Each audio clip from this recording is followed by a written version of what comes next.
get started with day 2. Okay, so as we said yesterday, what we're doing in this series is we're building a foundation in our online business to reach 1,000 fans. And obviously, this isn't going to happen overnight, but if we don't plan for it, we don't build for it, then we never really get to that point. So really kind of the point of this is that we want to build up we want to have a framework or goal for our internet marketing business. And this is kind of setting the frame. Of course, you can set the numbers any place you want. We want 1,000 fans or 1,000 buyers that'll pay us $100 a year. And one of the reasons why this framework is so powerful is that it's something that we can all get our arms around. It's something that we can all understand.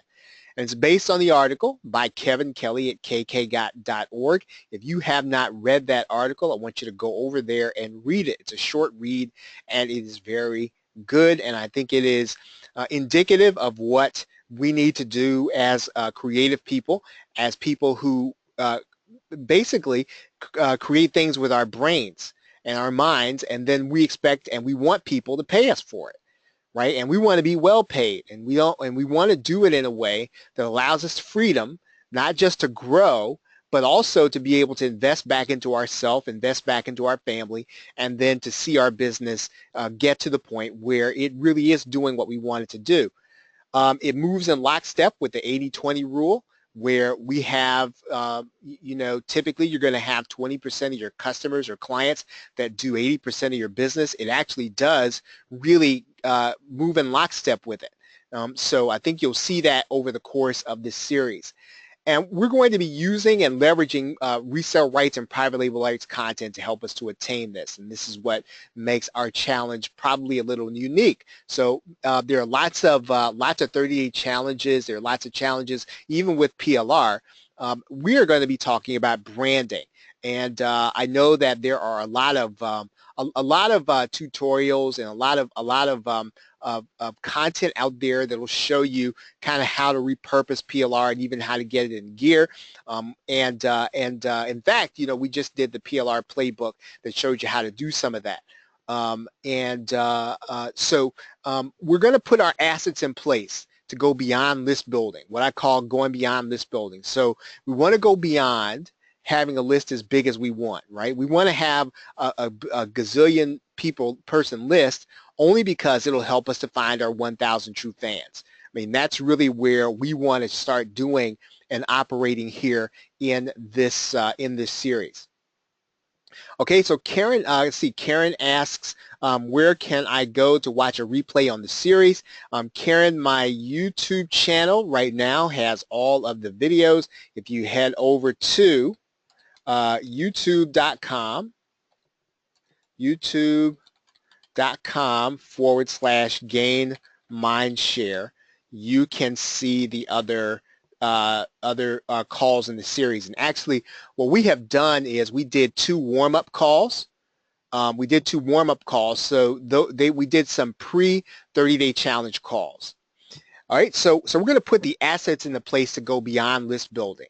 And what we want to do is we want to have the right infrastructure together in our online business so that we have what it takes to get to that level.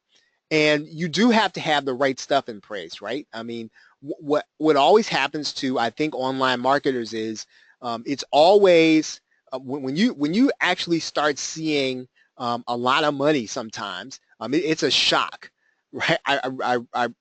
I remember the first time when I saw a month's worth of money, and it was a shock. And unfortunately, I didn't have all of the right things in place. One of the things that I did in last year's 30-day challenge is really kind of push people to make sure that they have purchased the right things, that they have the right things in their inventory. And this year, we want to start implementing those things so that, again, when you start seeing the kind of money that you really want, you're going to have the right things in place, not only to sustain it, but to actually grow it. Right? So when the challenge is done, you want to have the right infrastructure in place. And so last night, we talked about deciding on a topic, on a niche, and hopefully you have done that already. So you should have decided on your topic or your niche. And so tonight, we're going to start doing is building the foundation by addressing the key problem in our niche. And so what do we mean by that? Well, here's where we left off last night. We talked about the fact, we asked the question, when you find your market or your sub niche, is there still room for you to sell something? One of the ways you're going to be able to tell that this is viable is there room, are there problems to be addressed? Can you find a place in there for you to be unique in there and still sell something? Are there people for you to partner in the niche with? If you're inside the internet marketing niche, there are plenty of people to partner with, but maybe in some of the other niches, it might be harder to find somebody to partner with. Maybe the people who already have a list might not be there, in a way that they are inside the internet marketing niche. So you want to start looking for the people to partner. And there are always going to be people to partner in every internet marketing or every information marketing niche. There always are. So they might be harder to find, and they might not be as obvious. They might not even make themselves obvious, but there are always people there to partner with. And is there enough income in the market to sustain the model? And this is really important. And one of the things we talked about is that what we're looking for is we call 9, 100, 1,000, right? 9, 100, 1,000. That's how we express it.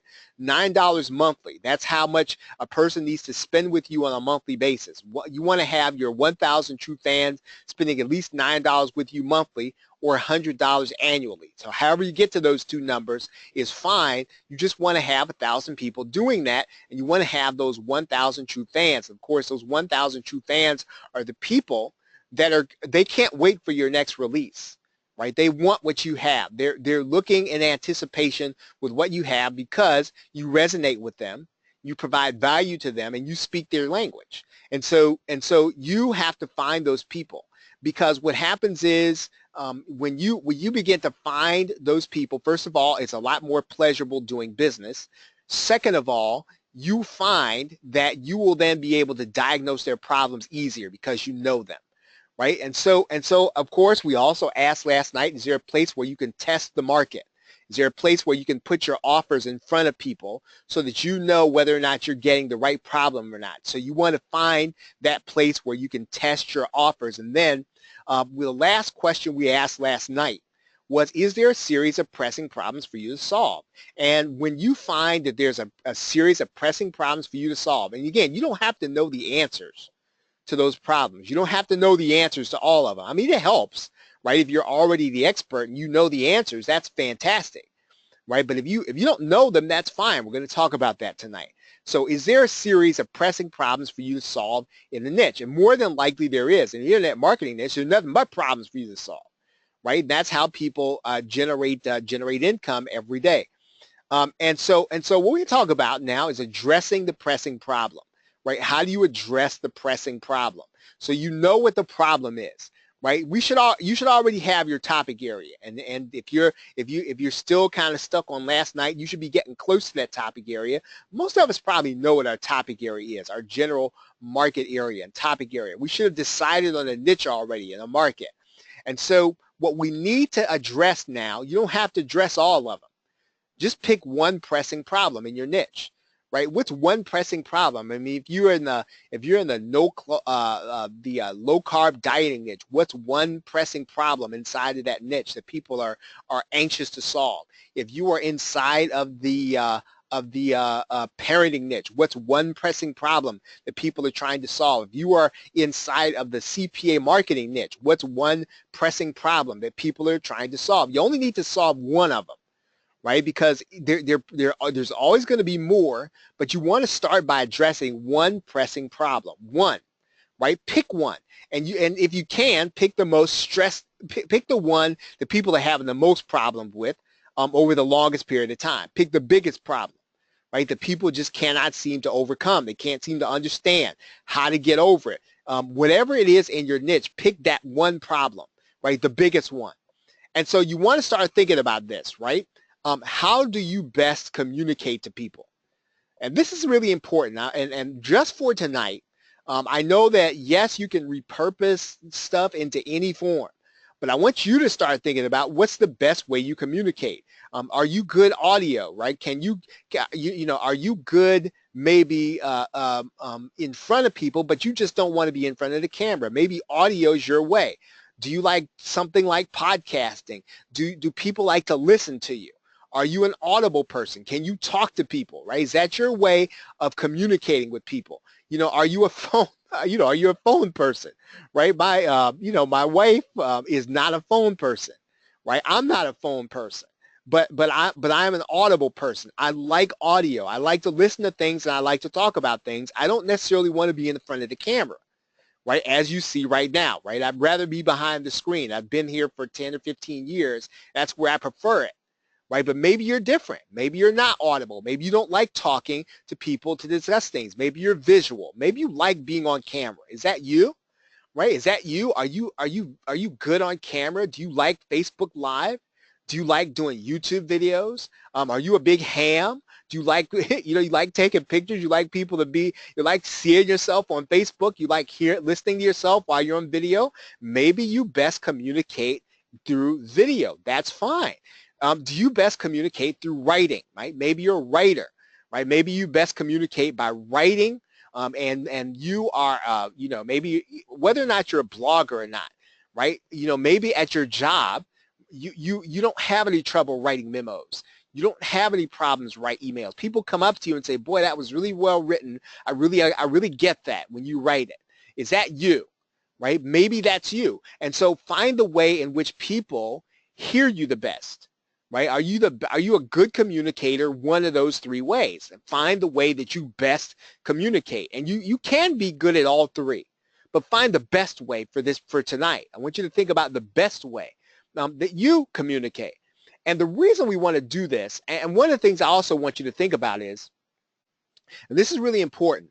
Once again, I'm gonna talk a little bit about myself. I don't like to bring myself into things, but just for the sake of contrast, I'm an unscripted person. My wife is a scripted person. So my wife likes to have a script. She likes to have the content in front of her in order to communicate. She's been a professor in other places, but she likes to have the book. She likes to have her notes. I like to just immerse in it, and I like to talk. So are you an unscripted person or a scripted person? Doesn't really matter. One's not better than the other one, right? Unscripted people leave stuff out sometimes. Scripted people, right? Just sometimes they don't like to go off script. So again, one's not better than the other one. You just need to know which one you are before you start communicating this content. And do you know the answer to the pressing problem?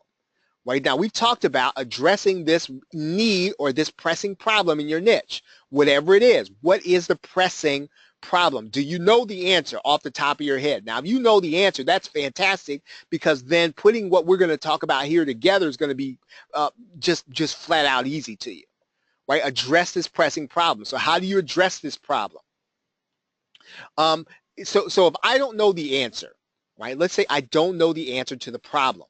Is there an expert I can interview who does know the answer? Right? Is there an expert? Are there experts? Now, there are ways to find these experts, but is there an expert I can interview?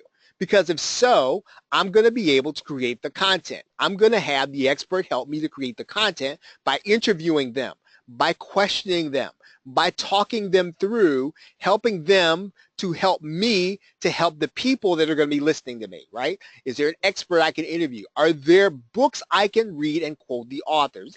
This is really a lost art, right? This is really a lost art, but it is fantastic, not only because most people don't do it in internet marketing. Trust me, you're going to sound novel when you actually go and do some reading.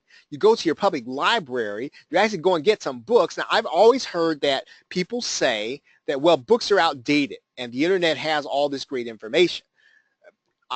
I would encourage you that if you're gonna find the answer to a deep-seated problem, going to get a book on the subject typically means that that person has sat down to do some thinking about it. If it's a published book, they had to get it past an editor and a review board. So sometimes getting a book means that you have some solid information, and you actually have, and here's how I think about it. I don't have this in my presentation, so write this down, right? A book, because the author had to sit and think about it, typically will enlighten you. What do I mean by that? It'll typically show you a new way of thinking, right? An author will typically give you enlightenment, right? A blogger or a magazine writer or a publisher will typically give you information. They will inform you. Now, there is a difference between being informed and enlightened, and we need both, right? The information will bring you up to date. The person who enlightens you shows you the why behind the what, right? Information will tell you what's happening. The enlightenment will tell you why it's happening and how it happened. And sometimes it's important for you to be able to communicate to people before you can heal them. You need to tell them why it happened, right? If a doctor tells you that, hey, you know what, we need to go in, we need to clean out your arteries, right? We need to go in and we need to do a triple bypass. But at the same time, though, that doctor needs to know how you got there, right? Is it because of the way you ate? Is it because it runs in your family? Is it because of the way because you don't sleep or because you don't get any rest? Is that the reason why your artery is all jammed up, right? So we have to know the how, and so the enlightenment will take you beyond what's happening to the why and the how. And you need both when you're going to address and you're going to be an expert in your niche. Is there a process that you know that other people don't know in order to address the problem? Right now, this goes back to you being an expert already, right? So maybe you're already an expert and you know a process that other people don't know. Do you or somebody else have results overcoming the problem, right? Do you know somebody? Can you put your hands on somebody that already knows how to overcome the problem? This is important because now it goes back to interviewing or however you do it. Even if you have to joint venture with somebody who knows how to overcome the problem, you will then be bringing something real to the people that you're going to be helping. Again, we're addressing the chief most problem inside of the niche. The most important thing in this is to get true and verifiable results, right? You have to get true and verifiable results. Again, that's what we're going to be bringing to people. And now, if they're your results, that's fantastic. That's the best. That means that you already have experienced it. Not only do you know it, but you've overcome this pressing problem and you know how to tell people, right? That's the best. Now, maybe you might be able to get somebody else's. That's okay. Now, that's cool, right? Maybe you have to go out and interview people, or you might know somebody and you're going to work together on something. That's cool. I mean, not as good as if it were your results, but it's cool. Then maybe you might have to do a case study. Now, that's better than nothing. Right? Now, you might have to go out and do some research. You're going to go out and get case study. Now, you're not going to know these people personally, but you're going to go out and get that information. You're going to communicate that in what you put together. A case study is better than you're just saying, hey, you know what, this is the way to do it, and not having any verifiable results. Okay, now, how does this look? Let's think about this. I want to kind of go through this. What would this look like inside of internet marketing? Well, let's say my broad niche or your broad niche is internet marketing. This is just an example, right? Let's say your sub niche is Kindle writers, right? Your sub niche is Kindle writers or Kindle writing. And let's say your topic is nonfiction. So we're talking about, so understand now, look at how I've kind of niched down, right? So I've narrowed down my focus. So I'm not just talking about making money online. I'm not just talking about focusing on people to make money online. I'm focusing on a specific kind of person, Kindle writers who do nonfiction. So I want to know what their pressing problem is. Their pressing problem is finding new people to buy their books, right? So how do nonfiction Kindle writers find new book buyers? And again, I'm just doing an example. I don't even know the answer to this question, but I'm just showing you how you might break down a problem and how you niche it down. So let's look at some of the potential answers. Well, one of the potential answers is to find places like BookBub and all these other new book aggregators. Maybe some of the people do virtual book tours. And again, I don't know if that's true, folks. I'm just saying that maybe that's one of the answers. Maybe that's one of the ways that people get those things. Maybe some people use Facebook ads, right? That's a popular answer. And so again, I'm addressing a specific problem. Understand that, right? I'm addressing I'm addressing a problem. and a specific problem, right? A specific problem.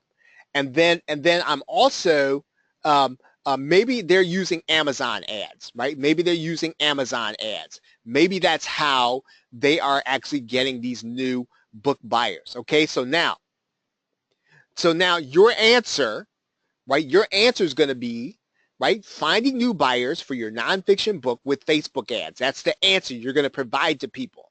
That's the answer. That's going to be your answer to this pressing problem, and you're going to design a solution based on that, right? So again, that's how you're going to approach the market.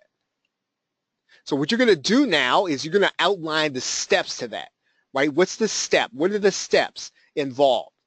Address the worst pressing problem, right? Address the worst of it. Address the worst possible problem with your solution. Now, here's where it gets good. Right now, and I have explained this in a lot of my webinars, and I also explained this in the PLR playbook.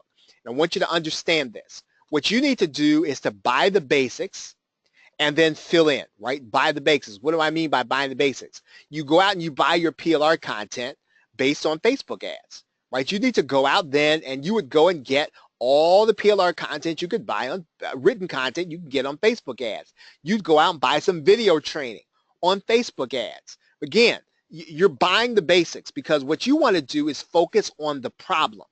You don't want to take people through the basics. Your focus and your time needs to be addressing, right? Addressing the problem. People want you to address the problems. But now, you and I both know that when you sell an information product or you give people a special report, sometimes there are going to be people who don't understand the basics. And that's what you're going to get the PLR to do, is to bring them up to the basics. You go and get the basics. You don't take your time dealing with the basics. You take your time dealing with the problem. Get some PLR audio if you have to. So again, you and I are buying the basics through PLR, through resale rights. However we do it, however we package it, however we bundle it, we're going to get the basics. We're going to focus on the problem. That's where we're doing the interviews. That's where we're doing the case studies. That's where we're doing the stuff. Now again, we bring these two things together. What we're doing is we're giving the customer a full solution. We're giving the customer something over the top. We're giving the customer everything they need in order to address a pressing problem. Now, the fact of the matter is, you may already have it on your hard drive. A lot of us have PLR content. We have no idea where it is. Always look first before you go buy, right? Go and see what you have first on your hard drive. You may already have what you need. You want to always inventory your PLR and your master resale rights. Now, I think in the PLR playbook, I gave away some software that you can actually inventory your PLR and your master resale rights. So again, you get your master resale rights, you put an inventory value on it, right? You want to make sure that you always know what's on your hard drive. You should know that, because again, that's what's going to really help you to be able to master this process. And then, listen, outline the entire solution. What you're going to do, remember, now you've got two pieces now, right? So you've got the PLR content to deal with the basics, and then you've gone out to create the answer to the problem by either getting some expert help or by using your own experience, one or the other, right? Again, you're bringing us to a solution, and you've covered the basics and you covered how to solve solve the problem. You outline then the entire solution. Then what you're going to do is bundle it up, right? Bundle it up. And this should become your signature document. What do I mean by that? This should really represent you. It should represent your USP, right? Now, what do I mean by that?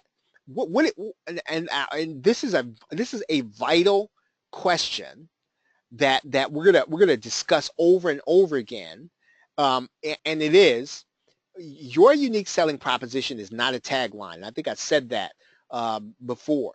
Your unique selling proposition is the unique position you have in my brain as your customer. Now, I want to stop right there, and I want you to think about that. Right? I want you to think about that, because again, I'm not talking about hocus pocus. I'm not talking about magic with internet marketing. I'm talking, and I'm not even talking about this airy-fairy sort of branding sort of thing. I'm not talking about that. I'm talking about hardcore branding.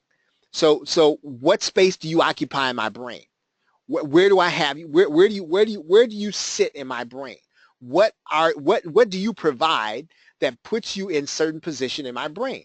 What are you the only person that can do? What if you were to say I'm the only one that can, our products are the only ones that, what would you say? Right? So when you start putting together this document, it should have some unique selling proposition in it. It should have something that is unique, right? I can only get from you, right? You're the only one that delivers this kind of way. You're the only one that does this certain thing. So when you start bundling up this document, it should have some element of USP in it, right? It should be your signature document.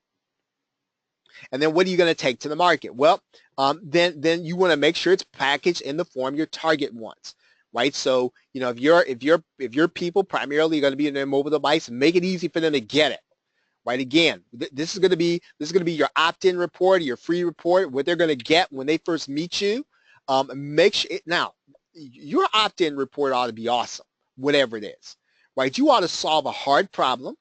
It ought to be your best stuff, right? Your very best, right? Make sure it's then packaged in the form your target wants, whether that's video, video and PDF, or audio and video, whatever it is. Make sure it's packaged up in the form that your prospect wants, right? And again, what you're trying to do is you are trying to build this rapport. Okay, so we are at 9:30 once again. Very quickly, we're at 9:30. And so what we want to do, again, now if you're new to me and you have not done this already, if you are not getting my mailings on a daily basis, make sure to go over to the PLRshow.com, put in your name and email address, and you make sure that you are getting our emails, at least for the challenge. Make sure you're doing that. If you want to catch any of the replays, or anything else we're going to be doing in the 30-day challenge, do that at youtube.com/gain mindshare. You can go right over there. And if you don't have the PLR playbook, I'm going to highly suggest that you get it. It really is going to show you all the stuff that I will not have time to cover in this course. We are just talking about branding in this course, or in this challenge. But when you go and get the PLR playbook, what you're going to be getting are the what I call the fundamentals of PLR and how you use it, and how you put it to use. So if you don't have that, head on over there and get that tonight. And then if it turns out that what you really need is you really need kind of a little one-on-one. On a weekly basis, on Thursday nights, I have a coaching program. And what we do is we get together, and I will then take whatever the problem is, and we'll go through it. These folks get first dibs on any of the bonuses or products that I create. And so, again, these are insiders, and these are folks who just kind of are hanging out to get their stuff done, right? And so I'm there to help them on a weekly basis. If that's the kind of help you need, then you want to check out gainmindshare.com/coaching. Now, okay, so that is it, guys. It is 9:32, and it is time for me to get out of your hair. And so with that, everybody, I appreciate you all being here. I really do. And I look forward to seeing you in the next session of the 30-day challenge. Thanks, everybody. Have a great night and a pleasant tomorrow. Take care.